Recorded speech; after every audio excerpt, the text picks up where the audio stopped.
Oh, hello, and welcome aboard another episode of the Gallant Says podcast, live at youtube.com/Paul Gallant or twitch.tv/Gallant Says.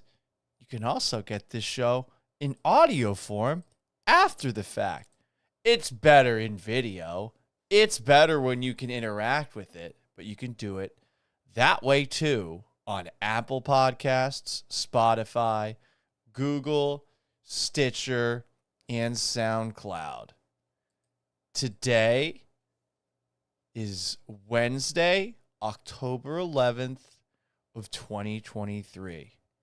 It's 11:05 p.m. Central Time. And guess what, guys?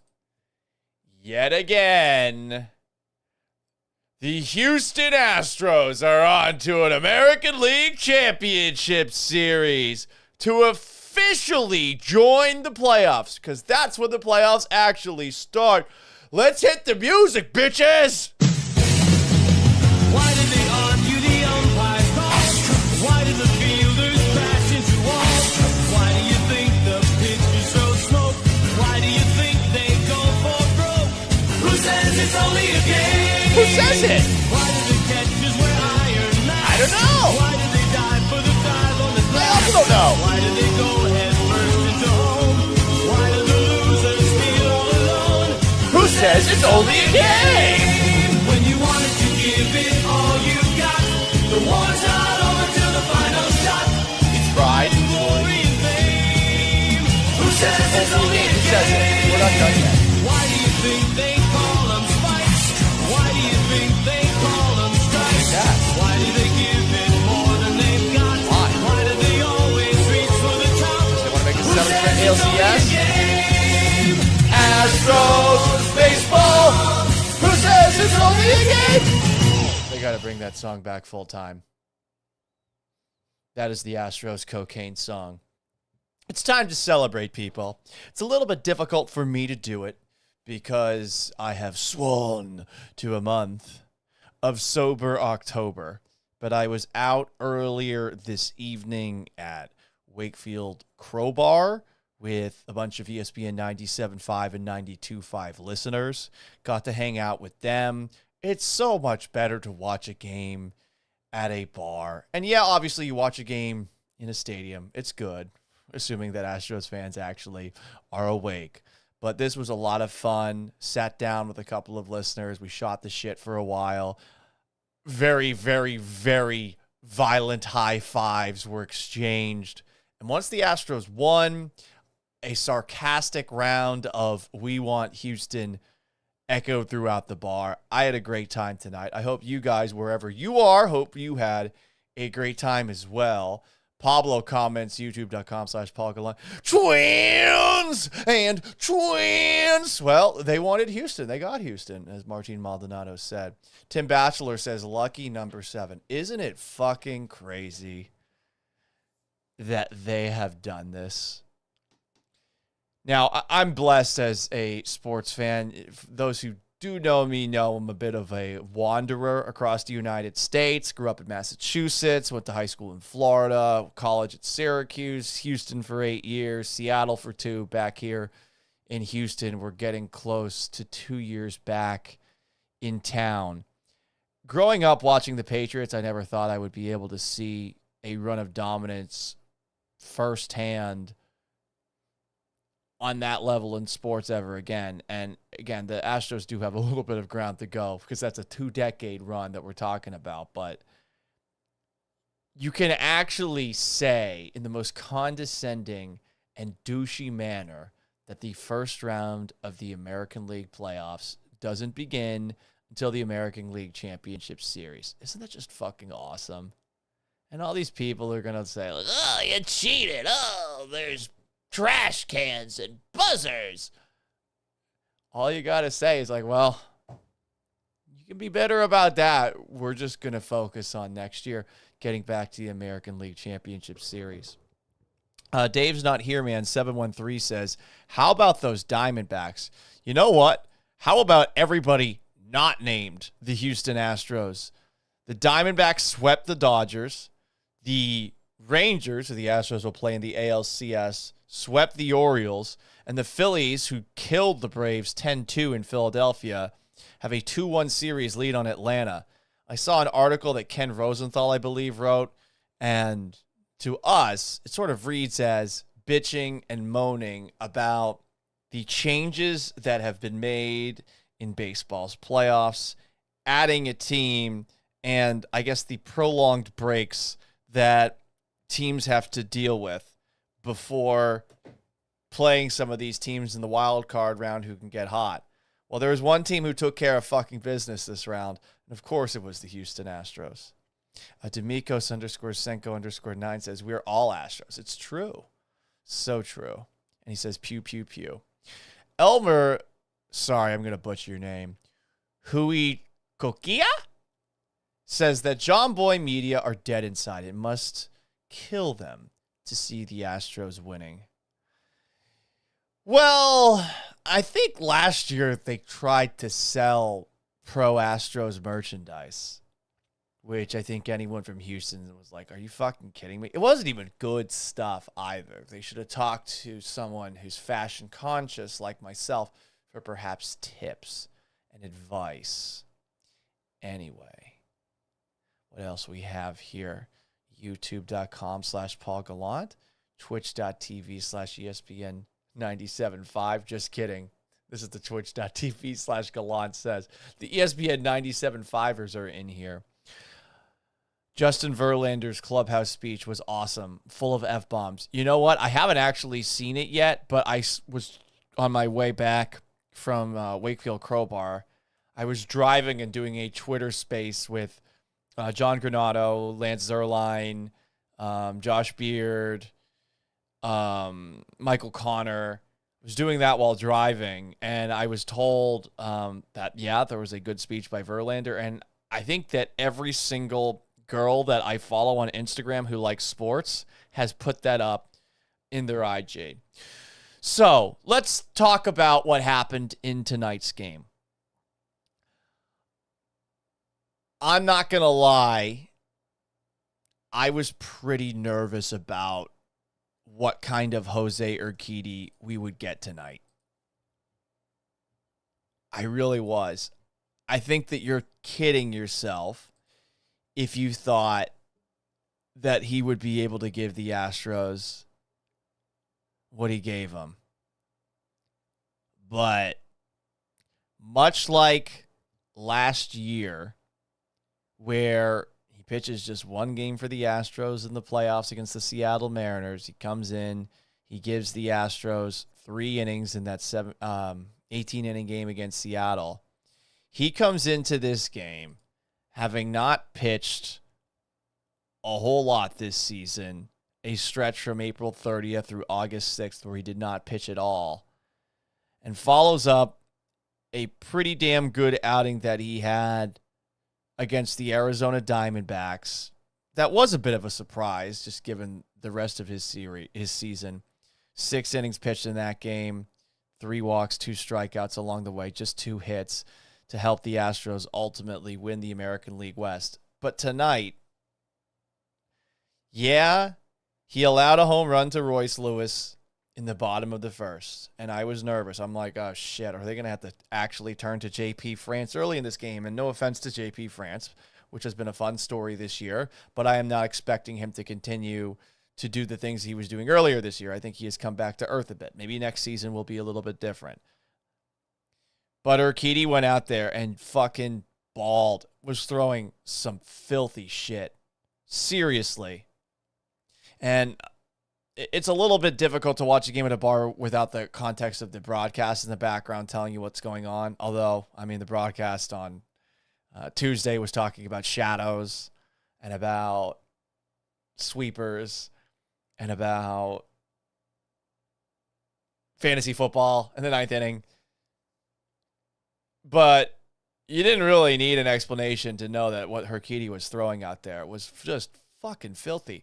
And to get a performance like that out of him is one thing.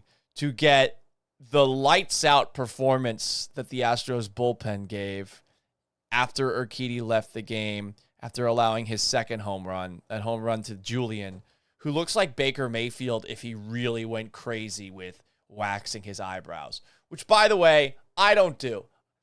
If you got natural eyebrows, let them grow. Don't be a pussy. I'm sorry, sir. Claude Julien, what the fuck is his name? You got to work on that. You're doing too much. Edouard Julien. He looks like Baker Mayfield, who's been playing too much with tweezers. Settle down, dude. Let the manliness grow atop your eye holes. It makes you look masculine, which helps out if there's a lot of people that perhaps think I lean one way or another. And if you watch my radio show on Twitch, you'll get what I'm talking about. But fuck, man. After that home run allowed, Hector Neris comes in, an inning and a third, 3 strikeouts, 1 walk, no hits. Brian Abreu comes in, 2 strikeouts. I was talking to a friend of mine, and he was freaking out because he was wondering why the fuck Brian Abreu wasn't coming out for the 9th inning and why Ryan Presley was coming in the game. Presley gets a strikeout. Then all of a sudden he falls off the mound and you're like, oh shit, what the fuck's about to happen? He starts throwing a million balls like 12 feet in the dirt before home plate and you're like, shit, this is going to turn bad. Then he gets a strikeout. Then he gets another strikeout and 14 strikeouts in all by the Astros. Incredible team pitching. Incredible team defense. Jeremy Pena's unassisted diving double play was beautiful. There was another Jeremy Pena play that he caught a screaming line drive off the bat of Carlos Correa. And then we saw in the slow motion replay a slow motion Jeremy Pena sticking his tongue out. How many women watching that game became pregnant seeing that? Is Jeremy Pena going to say it was for the kids afterwards? I don't know. Jeremy, have my babies! He looked amazing in this game. You had great defense. I think Alex Bregman had a nice play as well. The defense for the Astros, which honestly was a bit of a problem this year, has shown up and then some in this series. It really does feel like they've picked up right where they left off in last year's postseason.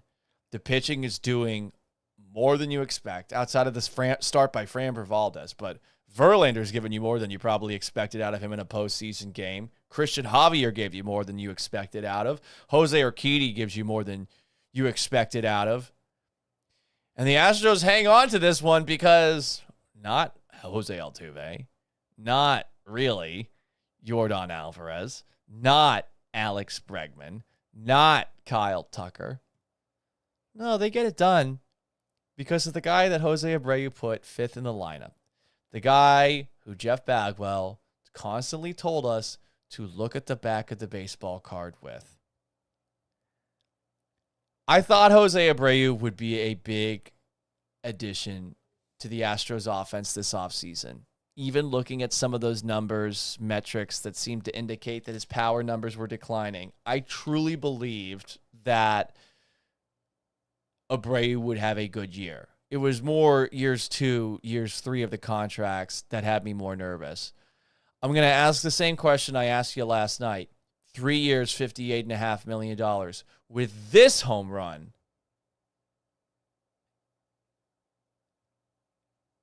how much of Jose Abreu's contract has he realistically earned? Because he's won you 2 games with the bat. He got things started off of Sonny Gray early, 4-run first inning. He completes the work. And in this game, that home run that Jose Abreu hit to break the tie game open in the 4th inning, the 2-run homer. I mean, fuck. Incredible. You can wear your shirt as unbuttoned as you like, Jose Abreu. Paul, you like that, don't you? Maybe I do. You know what? What's wrong with turning baseball jerseys into Hawaiian shirts? They're kind of shitty looking as it is. You may as well make them a little bit of fun. Sports Hulk says every penny when it comes to Jose Abreu. Honestly, I can't even disagree. I truly cannot. To make a Red Sox comparison, sorry if you roll your eyes a little bit, but it wasn't that long ago in my mind, but we're talking about 15 plus years ago. The Red Sox signed J.D. Drew. J.D. Drew, they paid a lot of money for. He didn't play a lot. He always seemed hurt, but he had a grand slam in a playoff game. I want to say it was in either the ALCS against the Cleveland then Indians or in the World Series against the Rockies. And we all thought to ourselves, you know what? That contract was worth that one grand slam that he hit. What you've gotten from Abreu in the last couple of games, a complete shocker. Maybe it shouldn't be, given that he's gone up against the Minnesota Twins a lot during his time with the Chicago White Sox. He used to tear up the American League Central. Maybe it shouldn't be a surprise. But fuck, man, he was great. He's been awesome in this series. Who would have thought that Jose Abreu would be the bat after Yordan Alvarez to pick things up? Otherwise, for the Astros, I mean, it was a very quiet night at the plate. Minnesota was in cruise control pretty much from the 4th through 9th inning, and you were just waiting for the other shoe to drop. I don't know why I felt that way. I feel like an absolute bitch. Here I am, like this person who does have a lot of faith in the Astros to always get it done, waiting for something bad to happen, even though they've put their 3 best bullpen arms out there. Sports Hulk says, I never doubted Abreu. Wink, wink. D'Amico Senko 9 says, Abreu carried us to the division championship. Yeah, he's been good all of a sudden. It's correct. The last couple of games of the regular season, he made shit happen. Honestly, it started probably on that Wednesday game against the Seattle Mariners. He goes 2 for 5. The Friday against the Diamondbacks, he has that double that probably was a home run. 2 runs batted in there. Saturday, another double. That was neato. 2 for 4 with a home run on the Sunday to wrap up the year. And I mean, he had 2 home runs yesterday. He had another one today. I'm happy for him. I feel bad for guys who get crucified because of the contract that another team signed them to. I do think that there were some signs that the Astros should have looked at that should have caused them pause. But Jeff Bagwell looks right now. And I'm happy with Jeff Bagwell being right. Truly. I'm not one of those assholes who's like, oh, I want to end up being right. No, I want to enjoy the sports. I just talk about them in a somewhat entertaining manner, That's all I want to do. Jack Jones comments, we do want Houston. Take a screenshot. LMAO. Who has all said we want Houston? Has Philly said it? I don't think Philly said it. I think that the Yankees said it. I don't think the Mariners fans said it. The Twins fans have said it. The Rangers fans have said it. So there you go. What other comments do we have? YouTube.com/Paul Captain Crunch 72. What the fuck, dude? Paul has a hairy butthole like a cat. Elmer Perez says Paul confirmed gay. Wow, guys. Hey, you know what? Listen. We don't censor anybody here. D'Amico Senko 9 says, Paul, are you wearing those white pants today? No, maybe I'll break them out on Sunday, though. That's got to be a long Sunday.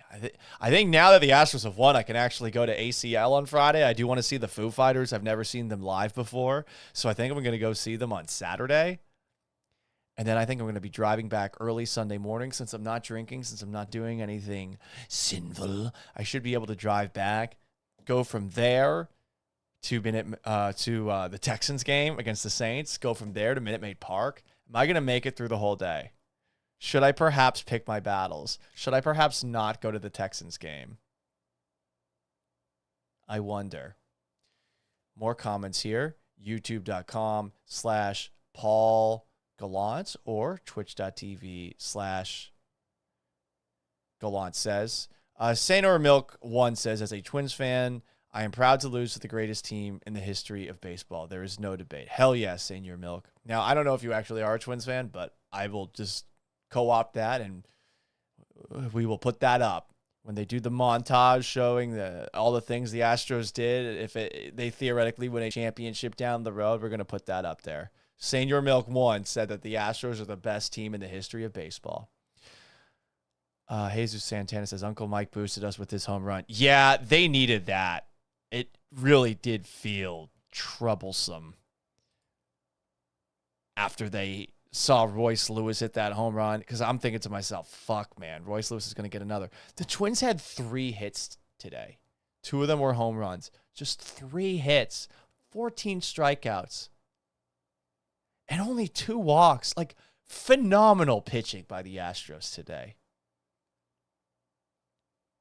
Patty C. Jose Abreu is the same as Playoff P, but Playoff J. Well, Paul George sucks in the playoffs. Playoff P should not be a nickname. Luis Martinez, smells like we are getting close to a World Series rematch. Baseball is getting frustrated that the Astros are being Brady. Well, do you want another round with Philly? I'm not going to lie. I'm annoyed with the Dodgers. You talk all this shit, you can't even make it back to the fucking World Series, and you got more money than God. And I'm sure they're going to sign Shohei Ohtani this offseason, and they'll probably end up winning next year like 112 games or something like that. But fuck. You couldn't even get to the NLCS. The Braves being down 2-1 is also very surprising.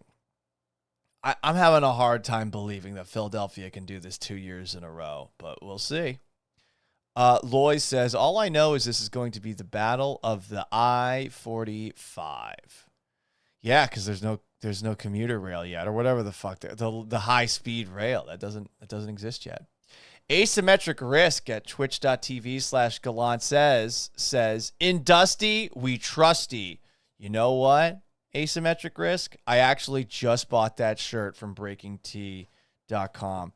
Dusty did a good job here. I think you could have second-guessed him leaving Jose Urquidy in, and obviously he allowed the home run to Julian, that Baker Mayfield look-alike with his manicured eyebrows.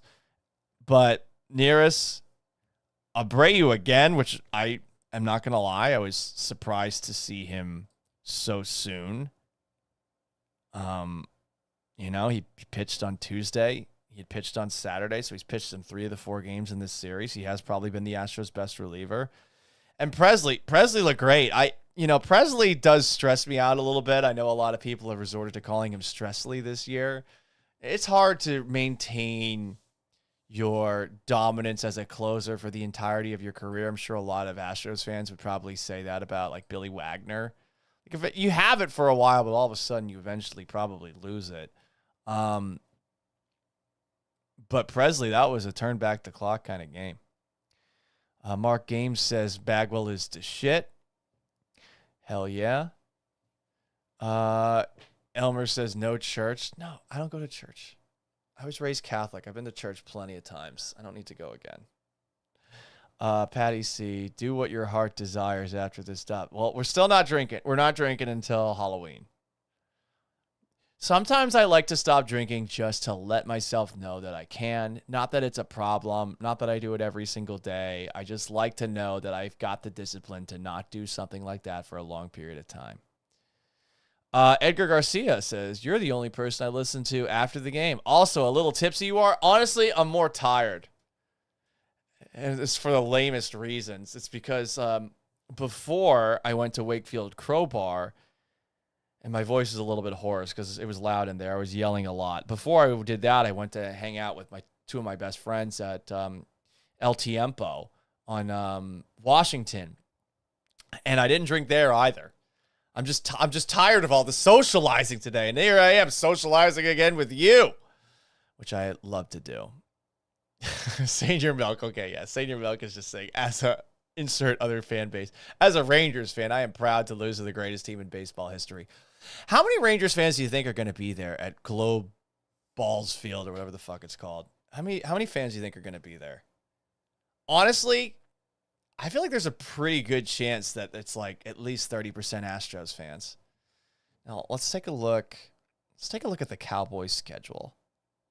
Because if the Cowboys are playing around the same time as the Astros,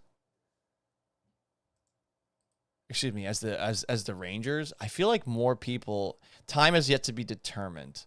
I feel like more people would watch the Cowboys if they were on at the same time. Ooh, well, looky. The Cowboys are playing on Monday night. Okay. Well, maybe there actually will be Rangers fans in attendance for this game. What am I talking about? Hang on, I'm fucking stupid. Why did I think the series was going to Texas? Oh, yeah, that's right, because Texas was acting like they won the division back in May. Damn, Paul, what a save. Good job by you. Having a massive brain fart and pretending like you were just a smooth motherfucker making a joke. Hell yeah, guys. Newport 55, the Dodgers are the most overrated team. Always win in a weak division. Well, hey, I mean, the Diamondbacks are good, I guess. Give him a little bit of credit. Perez 88, Houston against Dallas is going to be a fall classic ALCS. I got Houston in Game 7 winning. It's going to be a good one this year. I do think that the crowd will actually show up for a series against the Rangers. I do wonder how many Rangers fans will travel. I do think it's possible that they head down I-45. It's only, 3.5 hours, 4 hours if you speed. I wonder how many will be there. I think that Astros fans will actually be up for the challenge this time around, though, because you don't have hatred for Minnesota. It's just hard to. Who fucking cares? No offense to Minnesota. You're the Twins. You've never been good, ever. You're in a loser sports town. Carlos Correa's on the Twins. Even if you're booing Correa, it's hard to hate the Twins with a passion. Easy to hate the Yankees. Easy to hate the Mariners because the Mariners hate you on a level that you're sort of like Don Draper in that one meme of him in the elevator. I don't think about you at all, but they think about you a lot. So it's easy to manufacture some passion, some vigor for a series against them. I think that Minute Maid Park is actually going to be pretty good this weekend, but obviously can't get any fucking worse. What else do we have? D'Amico Senko 9 on twitch.tv/Gallant says Altuve was off at the plate today, but it's okay.